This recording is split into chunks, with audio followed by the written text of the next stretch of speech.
নাও, খেয়ে নাও।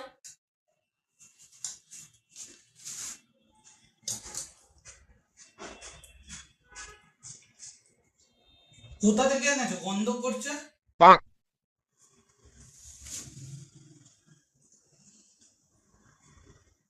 এবারে খাও, আর গন্ধ করবে না।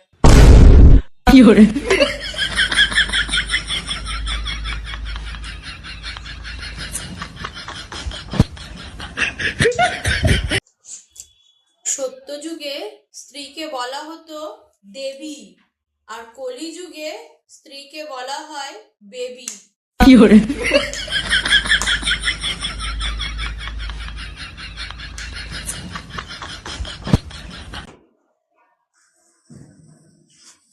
এমনি ভাবে দাঁড়িয়ে আছো কেন?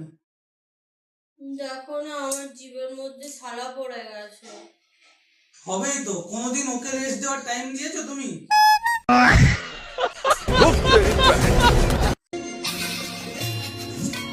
যাও, don't touch me.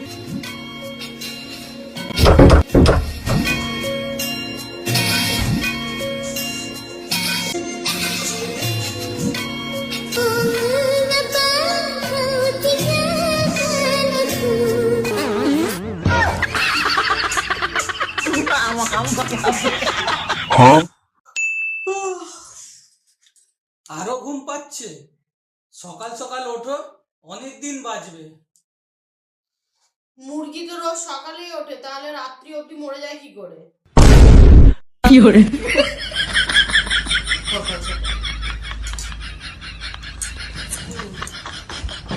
ওই ম্যাগি বানাতে যাচ্ছি, তুমি কি ম্যাগি খাবে? না, ম্যাগি খাবো না। ও, আমি তো ভুলেই গিয়েছিলাম, যার সারাদিন আমার মাথা খাওয়া কাজ সে কি আর ম্যাগি খাবে? শোনো না, তুমি কি চা খাবে? না, আমি খাবো না। ও, আমি তো ভুলে গেছিলাম, যে রক্ত খায় সে কোথা থেকে চা খাবে।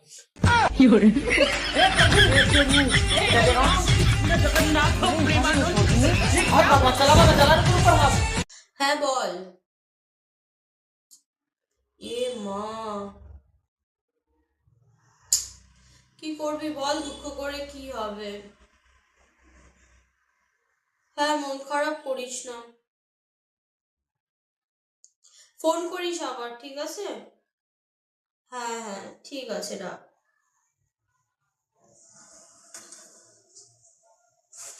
কি হলো, তোমার মুখটা এমনি কেন? দুঃখের সময় আজকাল কেউ পাশে থাকে না, জানো তো? এইটা পুরো বাজে কথা। আমার বিয়ের সময় নাই নাই করে 400 জন ছিল। তুমি আবার এই সমস্ত কথা বললে? নিজের রান্না নিজে রাত্রে করে খেয়ে নেবে।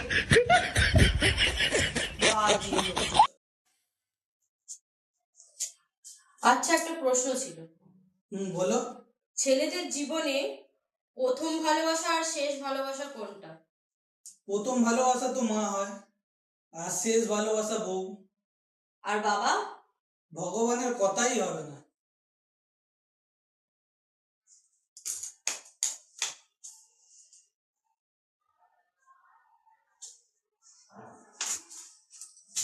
আচ্ছা, একটা প্রশ্ন ছিল। বলো। ছেলেদের জীবনে প্রথম ভালোবাসা আর শেষ ভালোবাসা কোনটা? প্রথম ভালোবাসা তো মা হয়, আর শেষ ভালোবাসা বউ। আর বাবা? ভগবানের কথাই হবে না। दिन रात कीता जी ने एक मेरे ਲਈ ਕਿੰਨੇ ਅਹਿਸਾਨ ਮੇਰੇ ਸਿਰ ਤੇ